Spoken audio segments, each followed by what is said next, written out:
fighting again. Let's not fight anymore. Oh, look, Kane. What is it?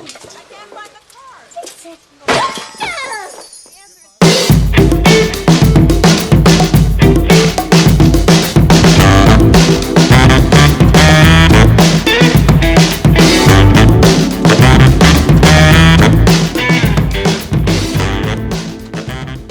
Merry Chrissy Kisses, Katrina Porter. Merry Christmas, Anna Serene. Welcome to Split Happens, everyone else. Welcome, everybody. Each episode, Katrina and I discuss a movie both of us love. However, one of us must play the con and attack it with whatever they can. And it'll be a Christmas miracle if you can come up with anything good. I'm Scrooged. Oh, like Scrooged. Mm-hmm. Nice. Yeah. Our one rule to rule them all is the con only has to attack during the synopsis, and if they say anything positive about the movie at all, they incur a penalty and will have to say something nice about a movie they hate, which the pro gets to decide. So, as the pro today, if I catch a rule break from Katrina, you're going to hear this sound. I'm in a glass case of emotion! So, how are you feeling about being the con on this movie? Not good. No? I'm not joyful or triumphant. Oh, no. No. Well, I am going to haunt this movie like the three ghosts that visited me last night, but instead of trying to teach me a lesson about Christmas, they stole all the tequila. Well, if all those things happened, with the ghosts and whatnot, we could only be talking about 1988? You're leading this thing. Scrooged!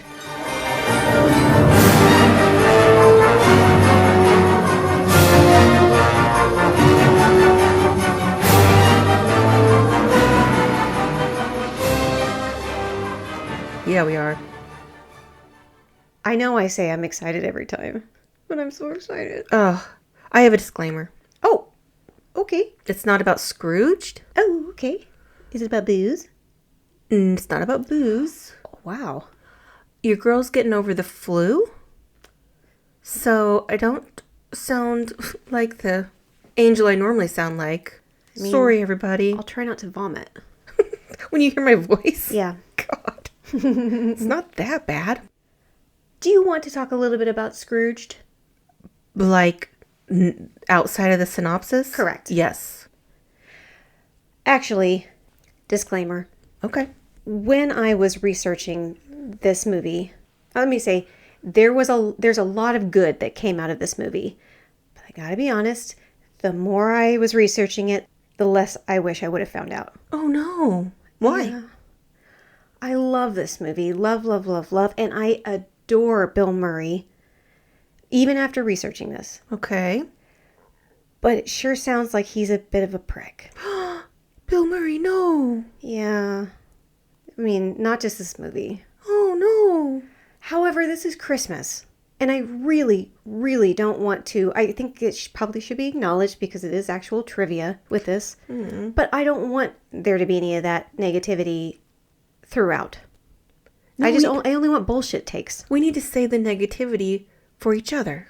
That's right. Yeah. Yeah. So here's what I propose. Okay. I've kind of compiled a list of any of this stuff I thought was like things that went wrong or mostly about Bill Murray, but just kind of negative shit about the movie and about him in general. And I am going to just try to wrap this up in under a minute. We'll see how it goes. Okay. Are you ready? Bill Murray is notoriously difficult to work with. He's been described as mean, cranky, unavailable, despondent, constantly late, a drunken bully, petulant, unpredictable, the Murricane, someone who throws things and will shout in people's faces, and has been accused of misconduct multiple times. Donner and Bill Murray fought constantly, and Murray went on to trash the movie in an interview. Murray called Donner deaf because he kept instructing Murray to go louder. Murray's improvisational style caused a lot of anxiety for the cast and crew who never knew where Murray was going to go with a scene. The cinematographer was fired because he couldn't keep up with it. When Murray was especially cranky, the crew were told to make him laugh to get him back to filming. Depressed and nervous, he often purposefully caused delays, telling stories and taking off his wardrobe. He accidentally elbowed Alfre Woodard in the jaw. Carol Kane found the movie emotionally difficult and had multiple crying meltdowns. And she also accidentally tore Bill Murray's lip by pulling too hard on it. Murray said the weeks of breathing in fake snow made him cough up blood. One writer said Dick Donner didn't understand humor, and the other called this movie unadulterated shit. Danny Elfman did not like the score and felt like his music was buried, and critics hated it. Well, you just ruined my first take. Oh no. And I take offense at that drunken bully comment. He was drunk, but he threw an ashtray at Richard Dreyfuss. Richard Dreyfuss? On What About Bob? Oh no, Bill. Bill Murray sounds like a dickhead. Oh. You know what it is? It's because there's also a sea of stories about how wonderful he is and how he'll just show up at parties and weddings. Weddings, yeah. I mean, he can be hot and cold, and his hot is scalding. Yeah. So, Let's not talk about that anymore. okay. Let's just talk about Scrooged. I should say something, though, because I should get this out of the way since it doesn't make any sense anymore. My first note on this is the beginning of this movie sounds like a Danny Elfman, Tim Burton movie, and I don't like being tricked. That's a con. Oh, well, it is Danny Elfman. I didn't know that. The la la la la la Right. la la. That didn't give it away? Well, I thought somebody was ripping him off. I'm wearing a hockey jersey, and it might be a little like, shh. Well, Sorry. you're going to give me a real shitty look because I put ice in my drink. Oh, I did too. Disclaimer. I feel like we should mention that today is Christmas.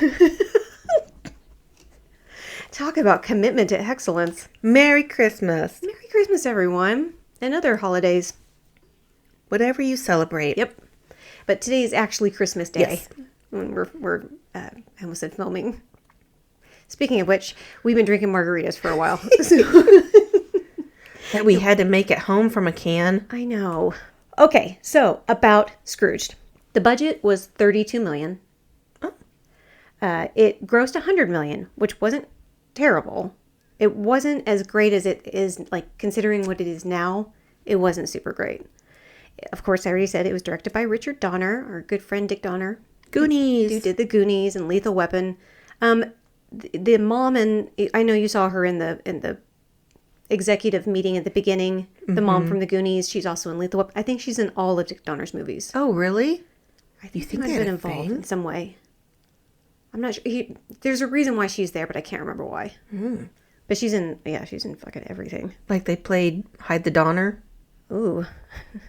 It's funny that you would choose to turn his last name into a euphemism for a dick, considering his first name is Dick. I wish his name was Dick Donger. Can we start calling him that? He's dead, right? Yeah, he did. Okay, so we can call him whenever we want. Well, it's out of love. We love Dick Donger. Yeah, we do. I really wish I wouldn't have said that. Let me give you a Christmas present. Okay. And I'm going to talk about your favorite thing. Alcohol? No. Christmas movies? No. Dick Dongers? No. Books. Oh. Love your enthusiasm, though. I want to tell you a little bit of trivia about the story for which this movie was adapted, A Christmas Carol by Charles Dickens. Okay. First off, it's the most frequently adapted book to film and TV of all time. That makes sense. Charles Dickens could not get a publisher for the book, so he had to do it himself. Big mistake, huge moment, because it went on sale on December 19th and was sold out by Christmas Eve. Oh. It has actually never been out of print. It was a response to child laborers in factories and mines. I know, apparently their lives were horrible. He wrote it in only 6 weeks. And although these things already existed, A Christmas Carol popularized Christmas trees, Christmas cards, the time for generosity and goodwill, and the term Merry Christmas. Really? It was, it had been in existence before, but it was usually Happy Christmas. People didn't really say it a ton, but Merry Christmas definitely became popular because of A Christmas Carol. Do you know who the teddy bear was named after? What teddy bear? Like the term teddy bear. Oh, no. Teddy Roosevelt. Why? It was a political character, cartoonist. Did like, I swear to God, this is true. I'm not pranking you. I swear on my books. I really am right on the tippy-top edge. Teddy bear is falling over a mountain of belief. named after Teddy Roosevelt. Swear to God. Hand to God. Okay. There's a little trivia for you. It's true. I almost wish you would tell me a lie every time. Sorry, it's true. Oh, you'll like this. Charles Dickens would do readings of A Christmas Carol and kind of perform the story. And he had a ritual before performing. He would always drink 2 teaspoons of rum and cream for breakfast, a pint of champagne for lunch, and then a little sherry right before performing. Oh, my. He can sit at the table with the cool kids. Us. Obviously. Okay, so Katrina. Do you have anything you want to say before we start? Yes. Okay. I love this movie. I love it very much. Even though you've taken my first takeaway, and I have to be the con, which is not fun, but I'm going to do my best. Well, excellent. Well, I'm going to slur my way through this, but not as bad as He-Man and She-Ra because I was shit-faced in that one. Like we can tell. I'm not apologizing. Apologize for nothing. People know what they're getting. Yeah, just play the fucking song. Let's get in.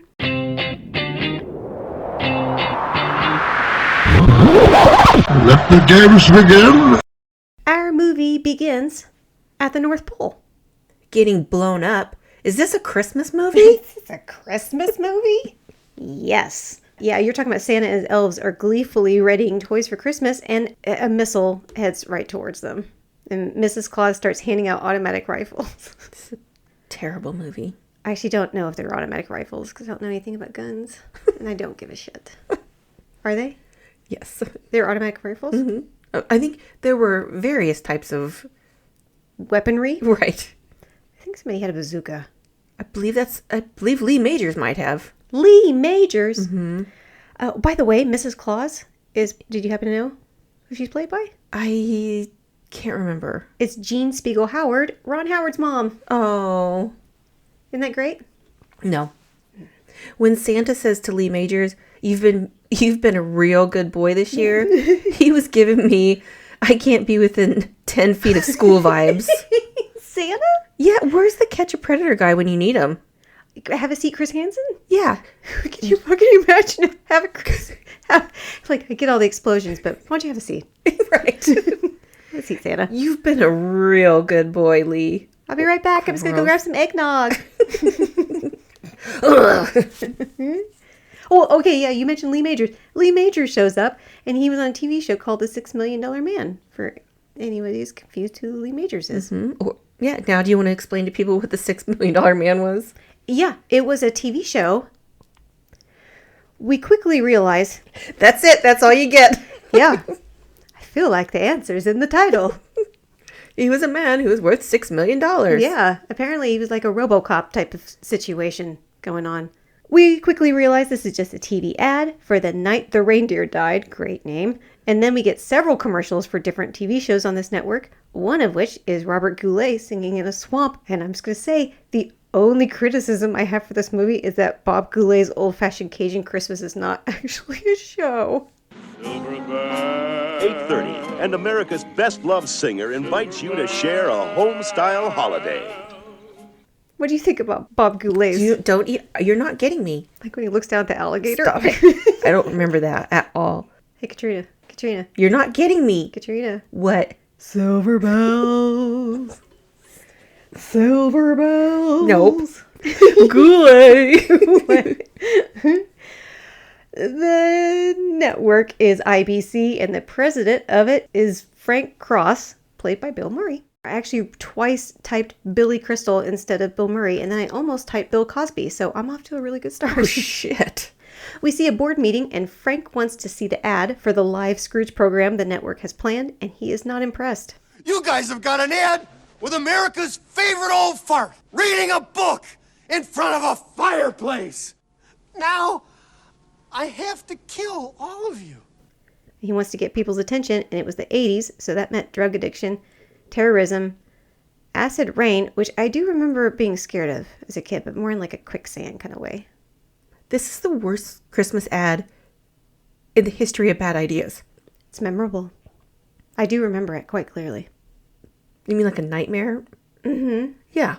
It made me feel like I had to watch the Christmas carols that they did. That's what he wanted. He wanted to scare people. One of the executives at the meeting is Elliot Loudermilk.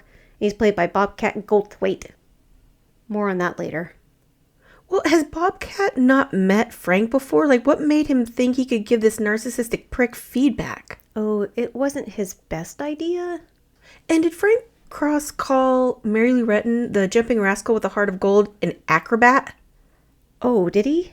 He called her an acrobat. No offense to people in the acrobatic community, but she was an Olympic gymnast. Hey, just out of curiosity. What? Besides the circus, where else would you find acrobats?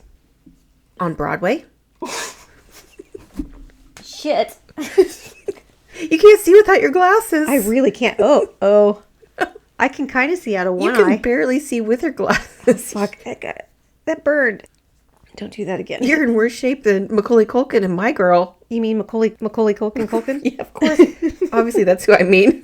And if you don't know what that joke means, listen to one of our earlier episodes. I don't know which one, so you'll just have to...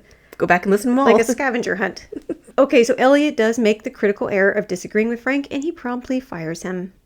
And now alone in his office with his assistant, Grace, played by Alfre Woodard, he decides Christmas presents to be sent to people, and it's between a towel or a top-of-the-line VCR. Do people know what a VCR is? Well, it's what used to... Okay, so now we have streaming. Mm-hmm. Before we had streaming, we had Blu-ray. Mm-hmm. Before we had Blu-ray, we had DVDs. Before we had DVDs, we had VHS. Yeah. Before VHS, we had Little Rabbit Ears. And before that, you just had to, like, I don't know, talk to your family. Go outside and play or something. Oh, fucking gross. I know. I'm so glad that we weren't alive for that. Although we did live through the VCR stage. Grace should sue Frank. Why? He is the worst boss. He's a dickhead. You can't sue somebody for being a bad boss. You can sue them for making you work on Christmas. She was supposed to take her kid to the doctor. Yeah, he does like a whole montage of how much of a prick he is. He's awful. Grace's kid drew a I don't know. I can't say it. I don't think. I have in my notes. Don't say anything good about Alfre Woodard. Well, she's fantastic at this. He says, how many fingers does Mrs. Claus have? 11. 11? That's right. It's garbage. Get it off. Yeah, he does the no Christmas bonus for Elliot. That's pretty dickheadish. Yeah. And then he drinks vodka and tab. Ugh. How did they make the Scrooge character a worse human being than Scrooge? Tab's not still around, is it? 10 minutes into this movie, I want Frank to die. Oh, wow. This is going to be a fucking short movie. Well, just for what he did to Grace alone. You can't tear up someone's picture. He needs to have that room for growth. We've been through this before. Oh, God, he's got a fuck ton of room. Yeah, he does. Lots of room. And then, of course, he puts his brother down for a towel as the present. I would never do that to you. Thank you. I'd give you a top-of-the-line VHS player. He also tells Grace she has to work late, which means she won't be able to take her son, the Tiny Tim character, to the doctor. Yeah, but Grace does a really, really good job of, like, conveying that she needs to be there for Frank, but also she has this other responsibility. Right? You are not going to trick me into saying something good about Alfre Woodard. We'll see. Frank's brother shows up, and he is played by Bill Murray's actual brother, John Murray, one of 3 of Bill's brothers who are in this movie. Mm-hmm. Oh, yeah. Hey, the street musicians outside, playing when they're walking by or whatever. Mm-hmm. Any idea who those were? Mm-mm. Legendary musicians. Larry Carlton. Was it the one guy with the glasses? Yes, I did notice that. Yeah, David Sanborn, who was a saxophonist for like 1,000 different people. Mm-hmm. Paul Schaefer. Yeah. You're thinking of. And Miles fucking Davis. Frank's brother is the nephew character from A Christmas Carol. And I like it when Frank steals the cab from the old lady and then gets a humanitarian award right after. Did you say cat or cab? Cab. Oh, okay. I was like, I don't remember him. I mean, he's awful, but I don't remember him stealing a cat. He might have. And he leaves his award in the cab that he stole from that old lady. Yeah. He sucks. Well, we can move on to the next part, right? Yes. Okay. Well, then I just want to say that you forgot to mention that he was a bad tipper. I should have mentioned that. Can't What, did he take tip it. him like 25 cents or something? Yep. But 25 cents in 1988 was like $5. Don't tip people poorly. Just in general, don't do that. I agree. If you're in a job and you're working for tips, you've got a hard job. That is true. I agree. I don't know why I said it like that, but it's true. Yes. You know what? It's time for Frank to be visited by his first ghost. That's a con. What? Because he's visited by 4 ghosts. That's true. It's like, tonight you'll be visited by 3 ghosts. He's visited by 4 ghosts. They can't count. It's a con. Lou is saying you will be visited by 3 ghosts. But that's not technically true because he's visited by 4. He didn't say, all together, including me, you'll be seeing 4 ghosts. Thank you for agreeing with me. He was wrong. He didn't say those things, though. He said, you will be, in the future, after I leave. No.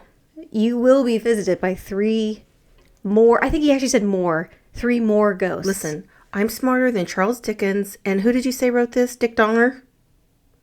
Okay, wow. Okay, Charles Dickens wrote. Yeah. And he couldn't count either. He didn't see the obvious plot problem of saying you will be visited by 3 ghosts when actually he was visited by 4. I bet he was able to say plot problem. You're a plot problem.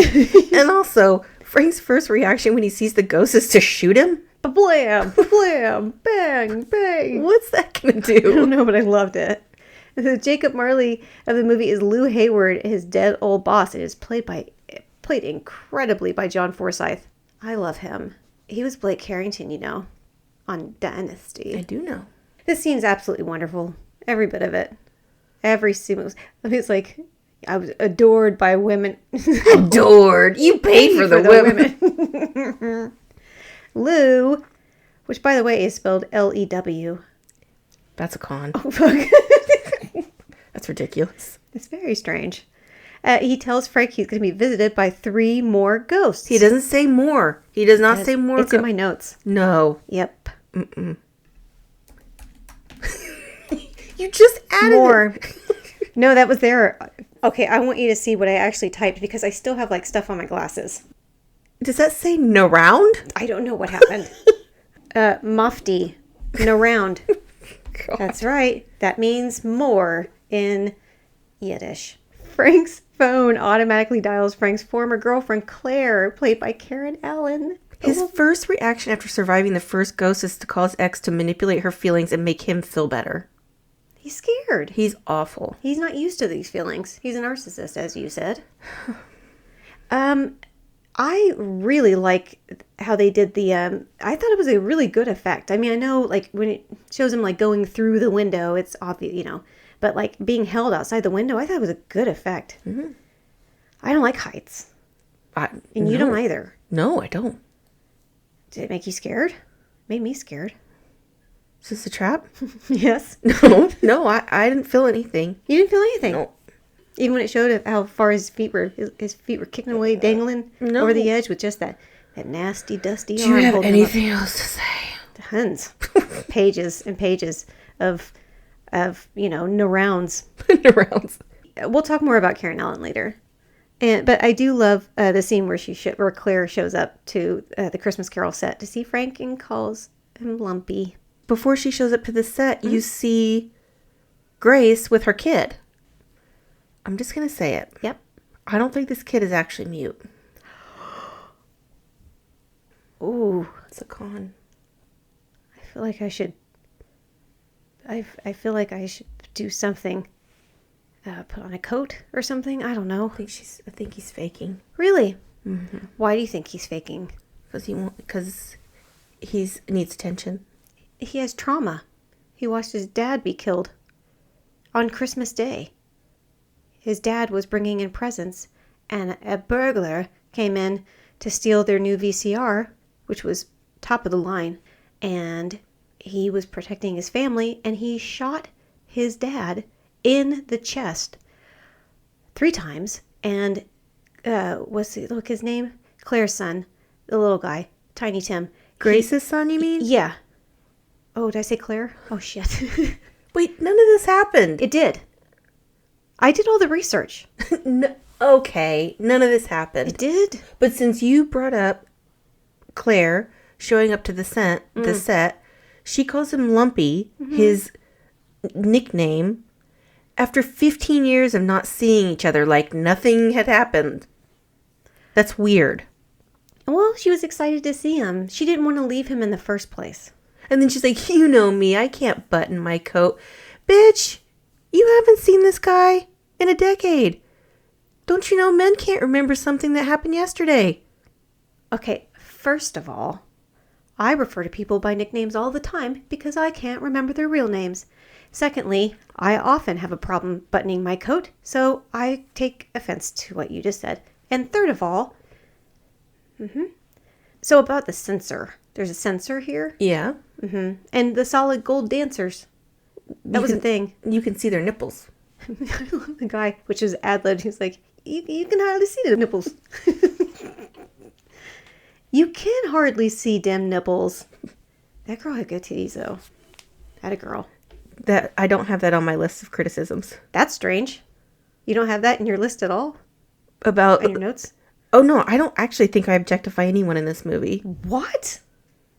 I don't think I do. I don't believe it. I'll believe it when we get to the end. Okay. I mean, I wouldn't have guessed that either in the last one, and then you brought up Skeletor's name, so... Is he or isn't he swole? My God, we're not talking... You brought it up. I'm not saying I'm into him. I'm just saying. It really sounded like you He were into doesn't him. miss leg day. It was a compliment. It was a compliment. You definitely complimented Skeletor. Somehow. Don't make me sound weird. Oh, you don't need my help. You're taking this completely out of context. I'm putting it in exactly in context. I put it in the context box. Oh, the Solid Gold Dancers were, I guess it would be a negative. Their show had just been canceled earlier that year. So this was, yeah. Sorry, Solid Gold Dancers. The show was Solid Gold. That was a thing then.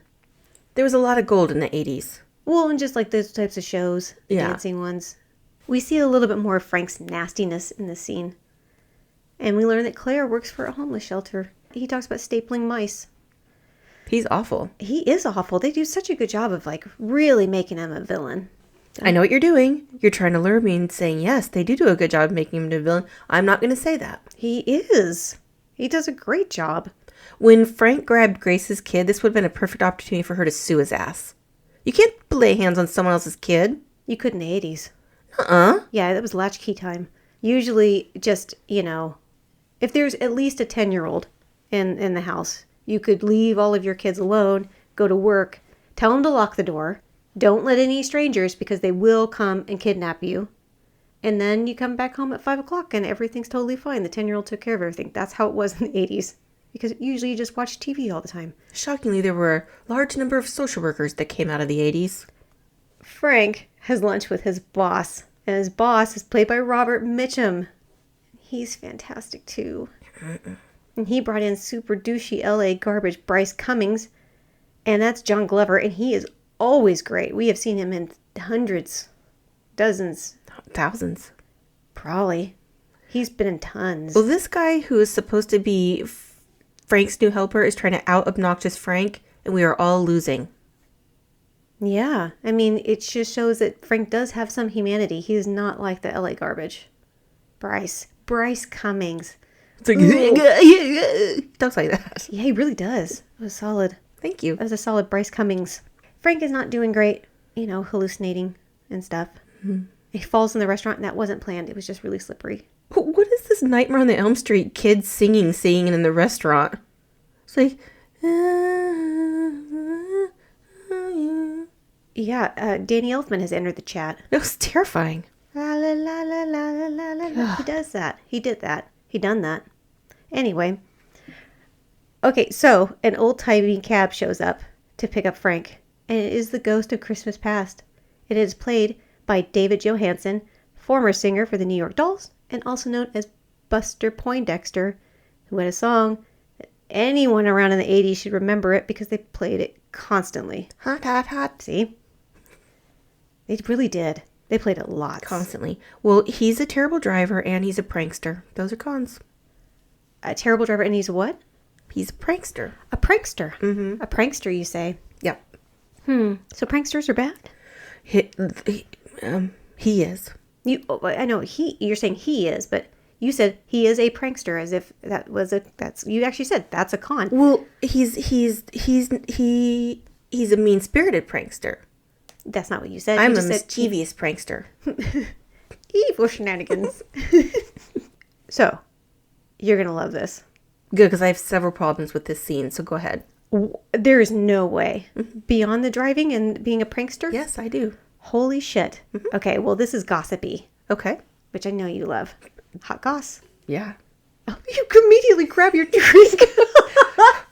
What? I'm kicking back. Let's go. Let's hear it. Okay, so the original person slated for the ghost of Christmas Past was Sam Kinison. I wondered how they landed on Buster Poindexter.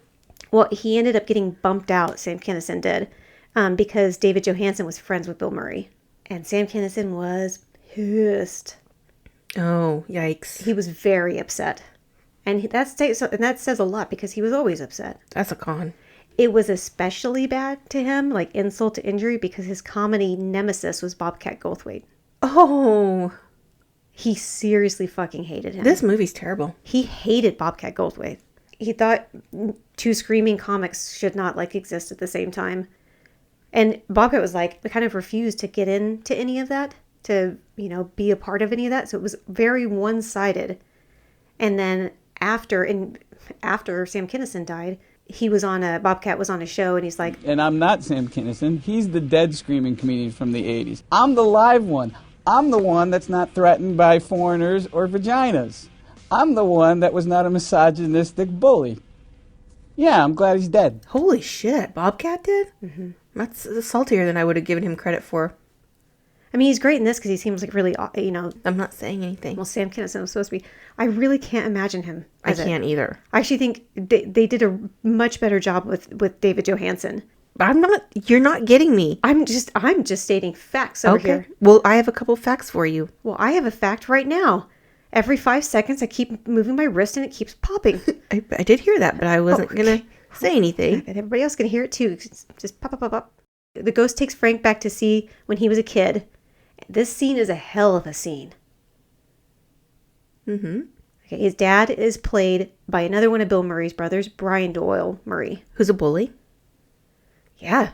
It kind of really shows where Frank gets some of his disdain. Frank is sitting too close to the TV, and his pregnant mom is smoking. Mm-hmm. It's cons. Well, I love it when he's like, oh, you're going to make me cry. He's like, Well, forget it, pal. You get the wrong guy. That's exactly what Attila Dawn said. But when he saw his mother, Niagara Falls. Niagara Falls. We say that all the time. I really, really, really, really like how they handled this version of Christmas Carol. Because in the other ones, it takes a while to get Ebenezer to kind of feel anything, even after he sees his former self, And this one has Frank crying immediately. It doesn't make him quit being an asshole, though. No, it doesn't. So it's going to take a little bit of work. That's why he has to have 2 more ghosts. Well, you know who didn't need 2 more ghosts? Who? Michael Kane as Scrooge in Muppet Christmas Carol. He turned that shit around right away. As soon as he saw his ex side piece, he was like, "Oh fuck." Did you ever hear that you can just say Mike Cocaine and it sounds like Michael Caine saying his own name? Michael Kane. Michael Kane. Congratulations, you just learned Michael Caine's accent. I'm going to say it all day. Oh, wow, you caught that on quick. Thank you. And you lost it. Oh shit. Oh, well, I'm not going to say anything nasty about Michael Caine in Muppet's Christmas Carol because I love that one too. We were going to do it and then I, had Christmas happen and I couldn't quite get to it. I had flu. You had the flu. You had the flu. That's what it was. By no fault of my own. Mm-mm.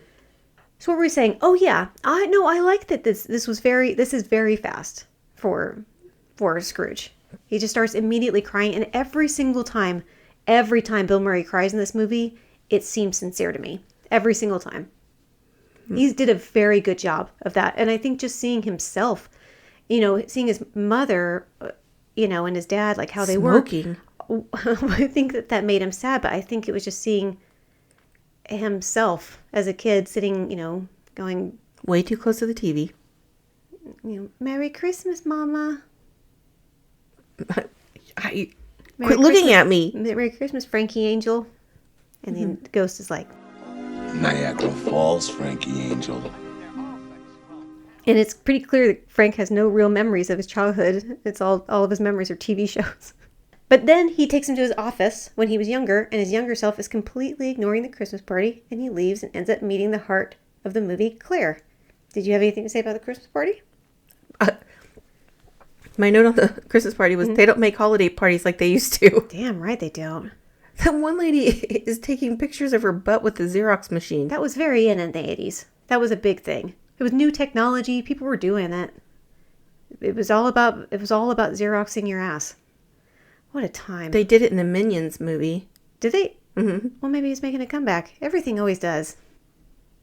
I miss the time when you could just Xerox your ass and have a big drunken party. Now you'd be canceled. Now y'all got your damn unions. Which we support. We definitely support those, yeah, for sure.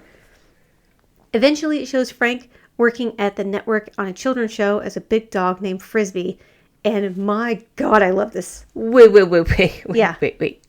Before that, Oh, yes. you see Frank and Claire celebrating Christmas. Yes. Yeah, and she gets him a present that would clearly benefit her. The Kama Sutra book? Yeah. In theory, I would support that, but for the purpose of this movie, it feels very selfish.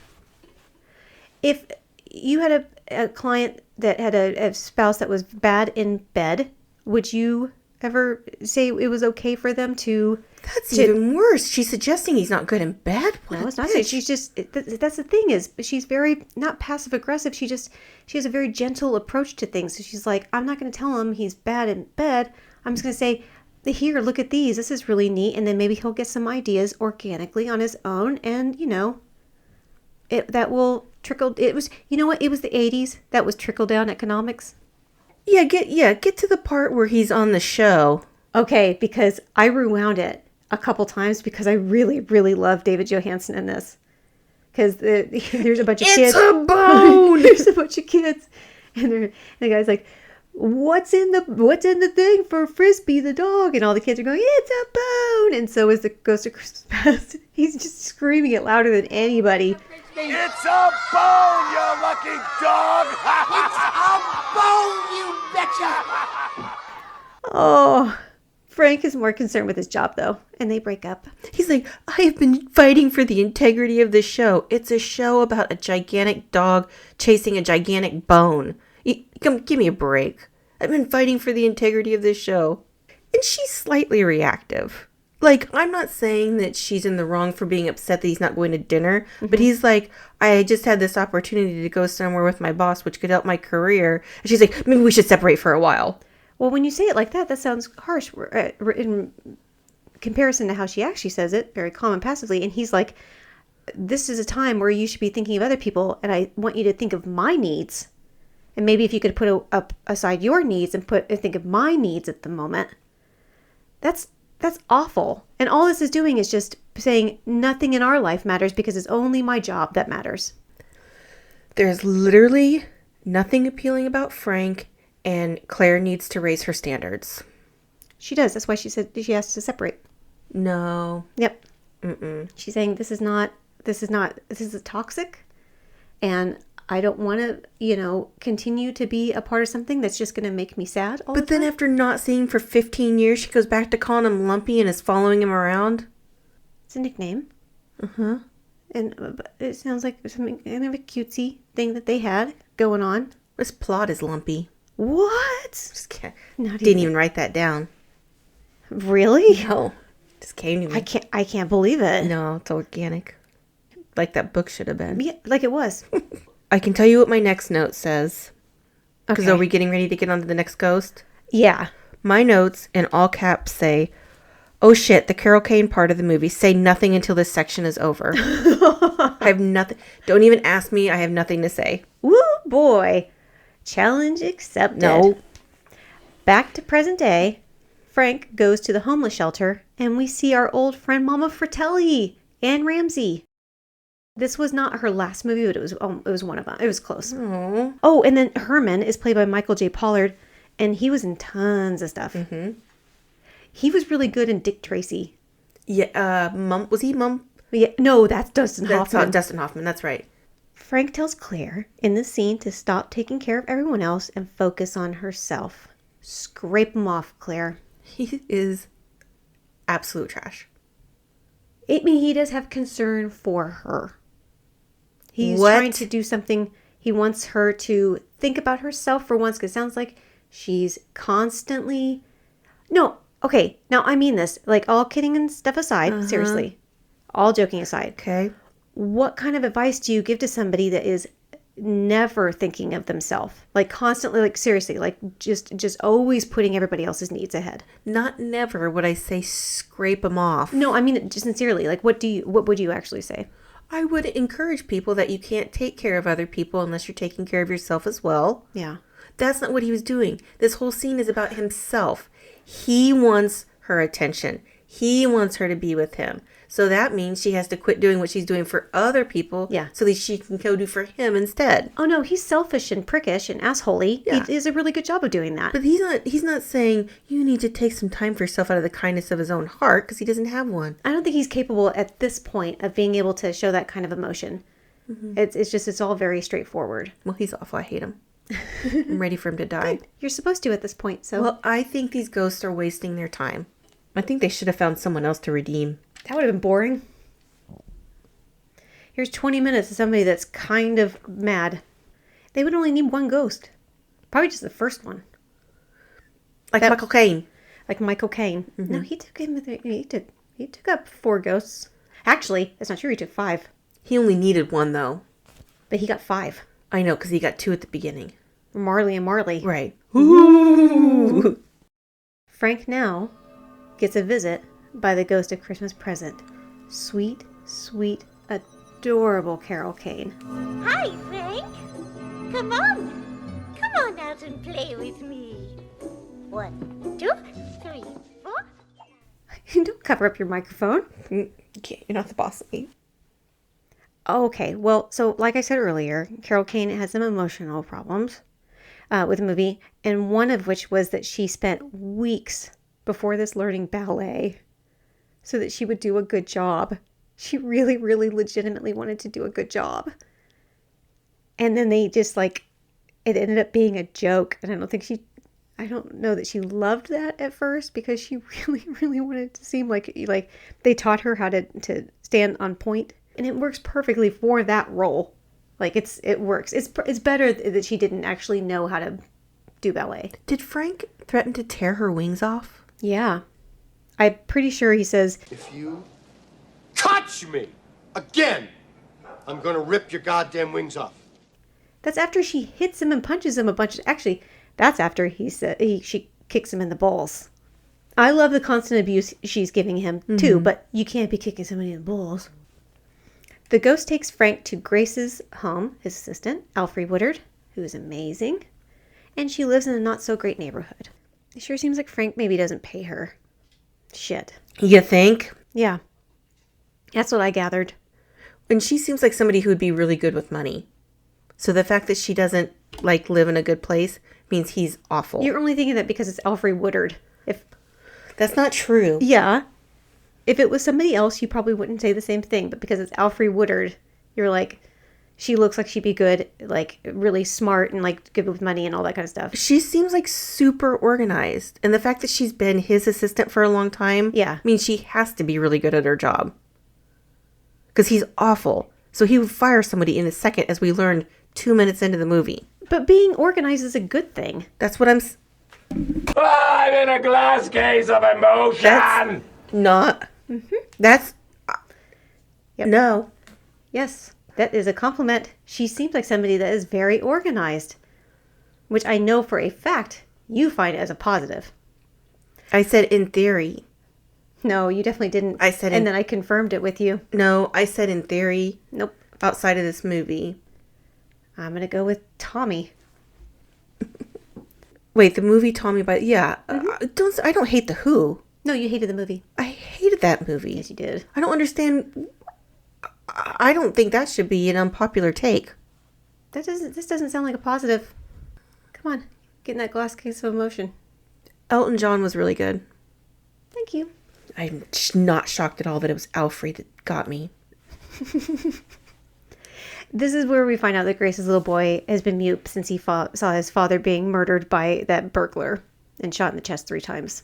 That didn't happen. It did. No, it didn't. He talked about it, and Frank's like, I didn't know he got shot in the chest 3 times. Okay, keep going. The ghost next takes Frank to his brother's house at the party Frank refused to go to. And oh yeah, we see another of Bill Murray's brothers, Joel Murray. Did she just give a grown-ass man a Zerbert? Carol Kane? Yes. It's cute, though. Every bit of this, she's cute. He is very quick to call women bitches. She's like, oh, they're so happy and so poor. I don't remember that. Oh, it's cute. She keeps zapping him in the ear. It's so cute. And that's when he says, the bitch hit me with a toaster. And then we get one more gut punch out of this movie. And we see Herman from the homeless shelter, who is now frozen to death in a sewer. He says to the frozen homeless guy, just give me a happy ending. This bitch is always thinking of himself. He's a narcissist. Oh my God. That's a tough personality trait to shake. Yeah, do you know how you treat a narcissist? No. You don't. Oh. You're saying Frank is untreatable? I'm saying that narcissistic personality disorder is probably one of the most difficult things to treat, and I don't know anybody that does it. Because you'd have to be wrong about something. Can't you just convince them that they healed themselves? No, because narcissists don't think there's anything wrong with them ever. So they don't have a reason to go get help. Until they're forced into it because something has happened in their life that hasn't gone their way. And then they still spend all their goddamn time blaming other people. No, thank you. I'd rather be a podcaster. No, thank you. I don't like it. I'd rather not. I don't know. When it comes to narcissists, I say no way. Well, it's a touching scene because you can see little cracks in Frank that he's trying to like be angry and say, give me a happy ending and all that. And then he just gets angry at him in the way because he doesn't know how to grieve. He doesn't understand that. This is his way to grieve. It's just that anger. It's like you could have stayed at Claire's. She would have taken care of you. And then I wouldn't be inconvenienced. I cannot tell you how hilarious I find it that the live Scrooged show Frank's network is putting on, has Mary Lou Retton as Tiny Tim. Yeah, remember? I mentioned that at the beginning. I know. The acrobat. I think it's a riot that not only does Tiny Kim ditch the Kane. You said Tiny Kim. Nuh-uh, Tiny Tim. You said Tiny Kim. I don't think I did. Yes, you did. Nope.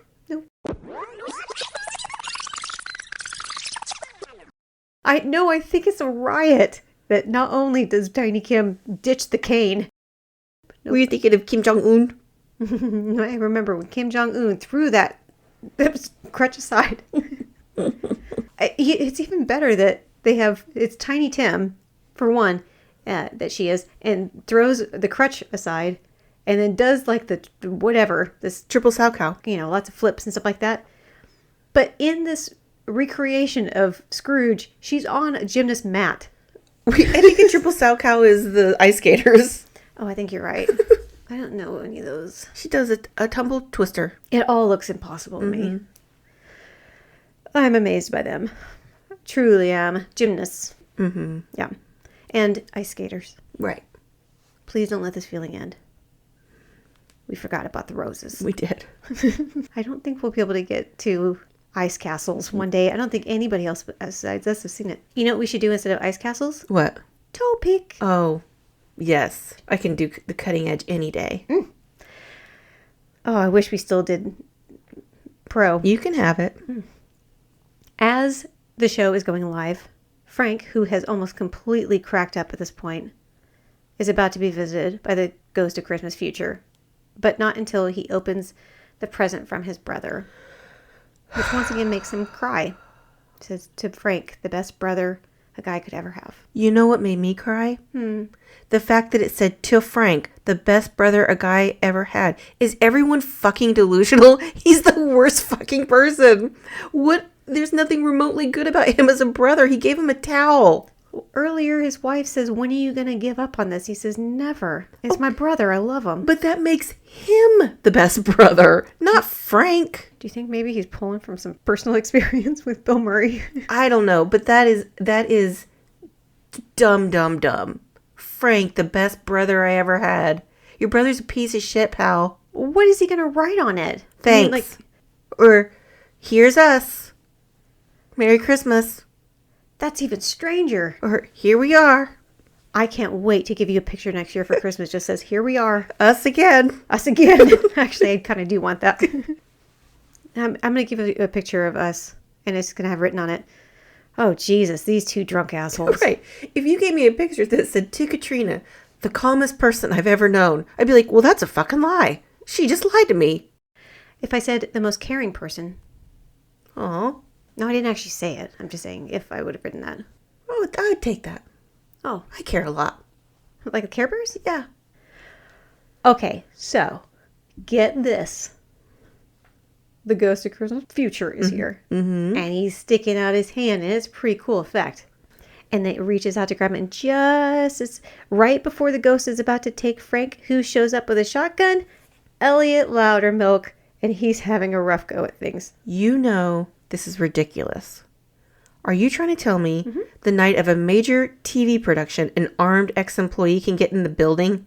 Yeah, everybody's at the studio watching Mary Lou Retton. The security guards. Yeah. The security guards. Excuse me, security guards can be fans of gymnastics as well. Are they fans of a job? Maybe not. This job probably sucks. You're like, after Christmas, I really got to pull my shit together. I'm gonna quit my job here, get a job where I actually, doing something I actually love doing, like blowing glass, and I'm going to sell them at fairs, and I'm also going to call that girl from high school. I wonder whatever happened to her.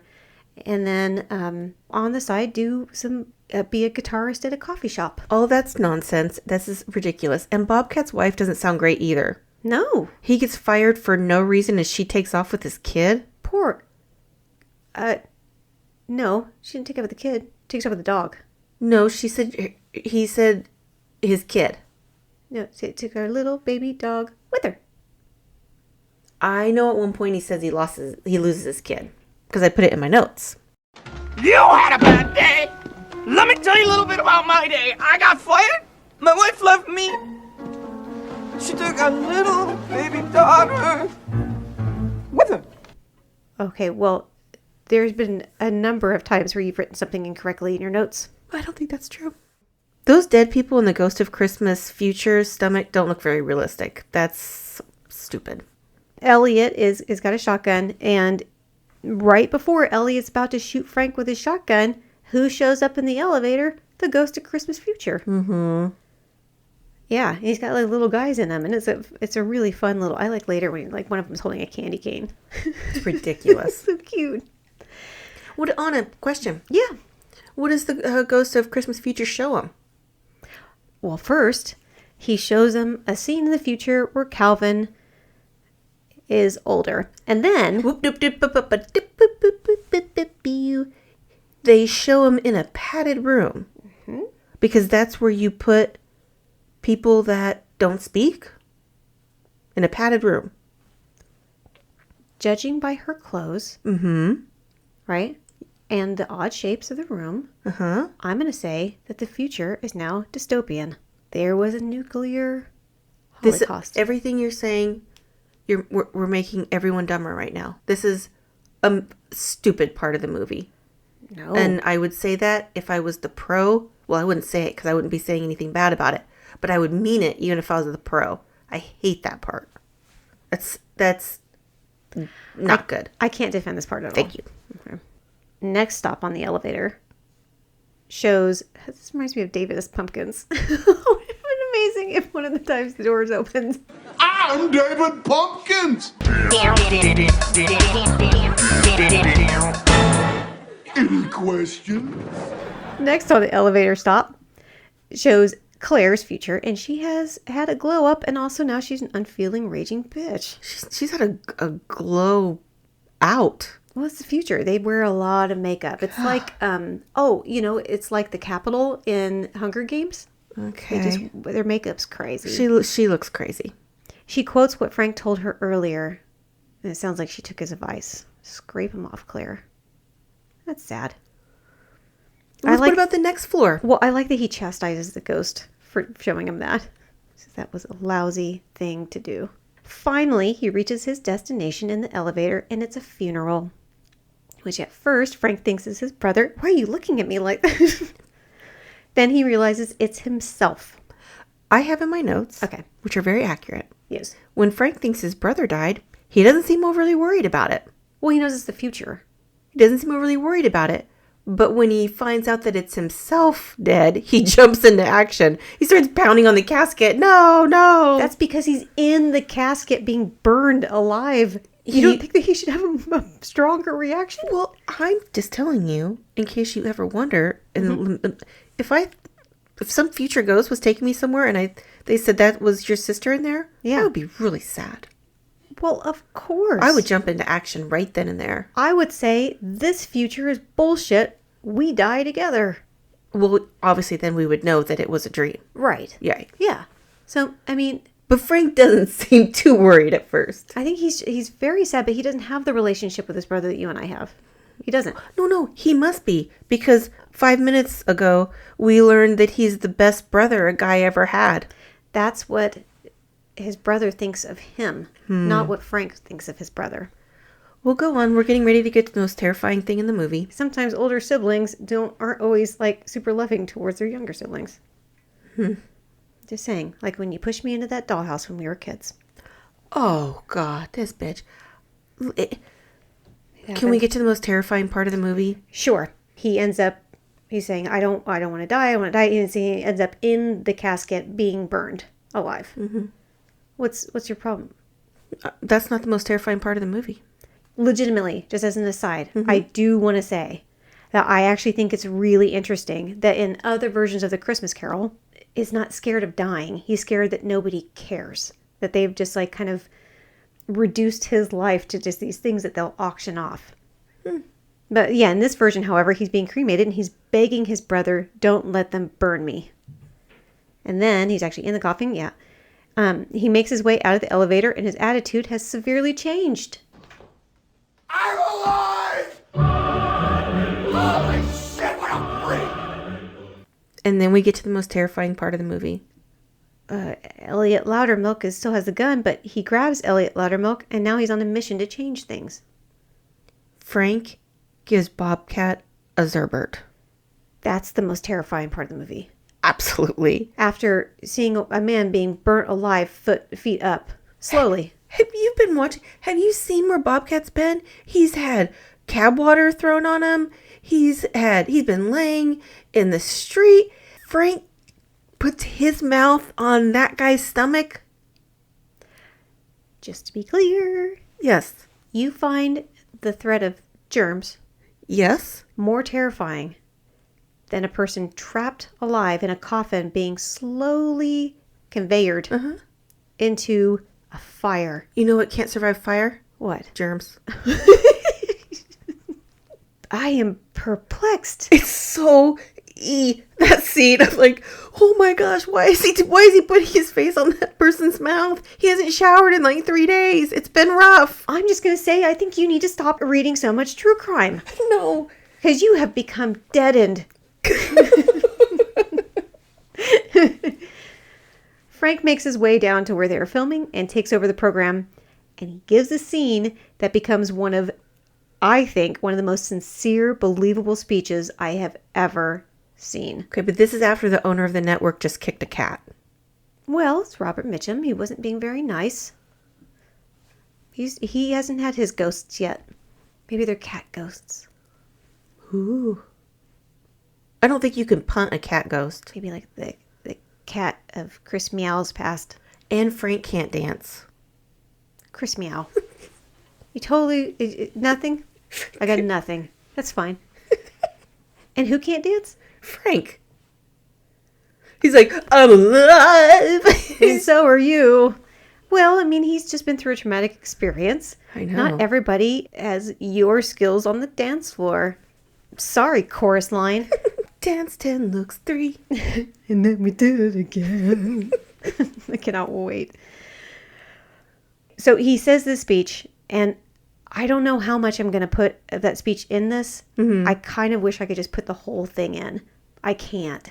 But it's so beautiful. You do have to get involved. There are people that are having having trouble making their miracle happen. There are people that don't have enough to eat. There are people that are cold. You can go out and say hello to these people. You can take an old blanket out of the closet and say, here. You can make them a sandwich and say, oh, by the way, here. I get it now. It can happen every day. You just gotta want that feeling. And if you like it and you want it, you'll get greedy for it. I think it's some of the best acting Bill Murray's ever done. It just feels real. I'm not saying anything.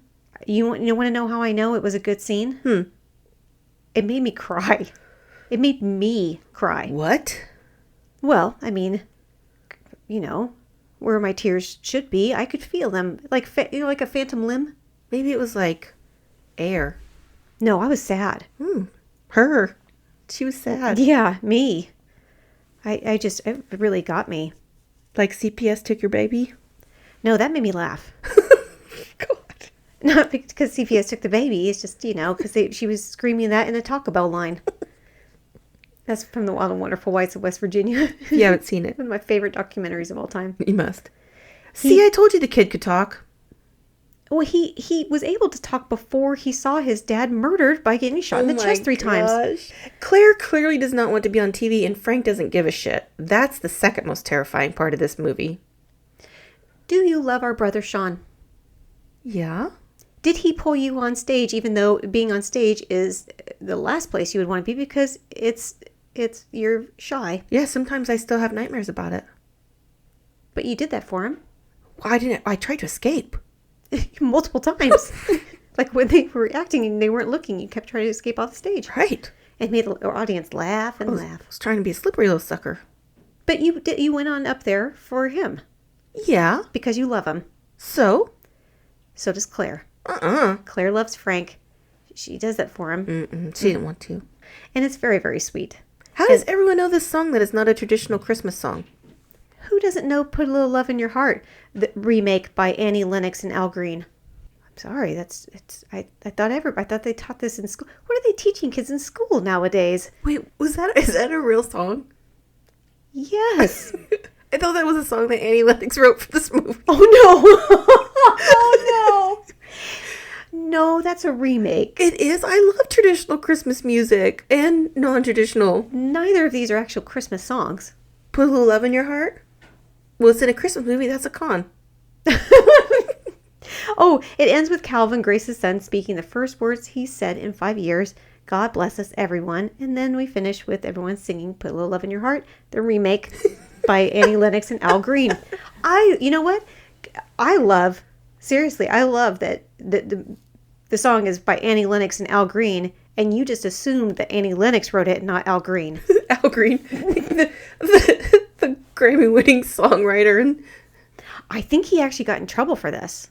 Why? Because I'm pretty sure at this point in his life he he became a pastor, and he was doing more religious type stuff, and people were upset that he had done a secular song. Oh, well, that's a con. Well, that is, I think, a fantastic way to end our year, and it's also the end of the movie. Oh. It's done. Yes. It's over now. I am exhausted. I'm sweating. Oh, you're exhausted? I worked my ass off trying to get a button push out of you, and I really had to get super pedantic. And Alfre, leave it to me. Me admiring Alfre Woodard being organized is what gets me.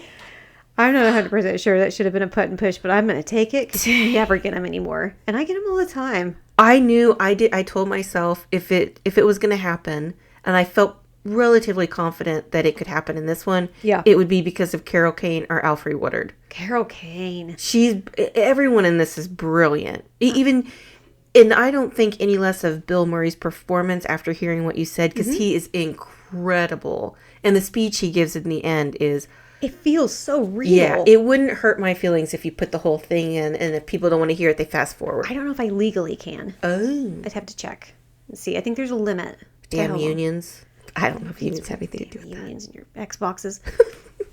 Yeah, I'll have to see if I can do that, but I'll try and put in as much of that clip as possible. YouTube it. Well, first of all, watch this movie. This movie I can't imagine there's a lot of people that haven't seen this, but it's just Scrooged is just so wonderful. Is a huge part of our childhood and our Christmas Eve.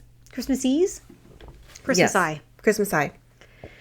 We really, really, really love it. I love Karen Allen. I just think she just has so much heart in it. I'm thrilled that they put David Johansen in it. He's great. I guess I could imagine Sam Kinison. I just love David Johansen. The dog scene. Oh my God. It's a bone, you lucky dog. It just kills me. And it's one of those movies, it's one of those scenes in a movie where when I was doing my notes, I was watching most of it by myself, but I like looking around smiling like an idiot. Did you guys just hear what he said? This is so funny. I think part of the criticism within the cast, definitely Bill Murray, quite a few people, is that they filmed so much. They filmed tons and tons and tons and tons of footage, and it just got a lot ended up on the editing floor. Oh. And it's not a long movie. No, it's not. It's like an hour and 40 minutes or something. Bill Murray said that there's a good story there. He's like, I think he felt like it had potential. It's just that so much went to the wayside in editing, and this is the movie. But I have no problems with this movie. Mm-mm. I think it's just wonderful. I agree. Here's what I want to hear from people. Okay, I'm going to drink. Usually we do a theme that kind of relates to the movie. Mm-hmm.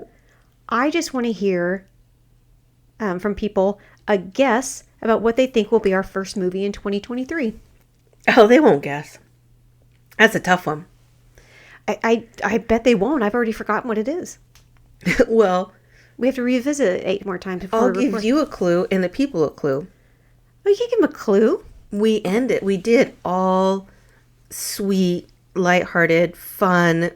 Not all lighthearted, but Batman Returns, Scrooged, He-Man and She-Ra, whatever was the other thing we did. Oh, The Grinch. We did Christmas movies for December, obviously. We're going in a way different direction for our first movie of the year. Yeah, this is not that. No. Let us know what your guess is. Maybe we'll put up some good guesses. We'll see. Yeah. We'll see what people have to say. We'll do it. Luckily, you can get a hold of us super easily.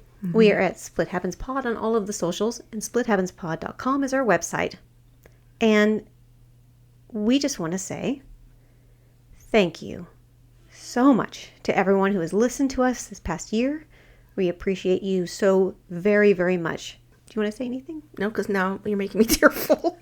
It's just been wonderful. Don't stop. Every second of this. Knock it off. All this time I get to spend with my sister has just meant so much to me. You're the worst. Stop. And then puppies. Until then, bye, Katrina Porter. Bye, Aunt Serene. Bye. Happy New Year, everybody. Happy New Year, everybody.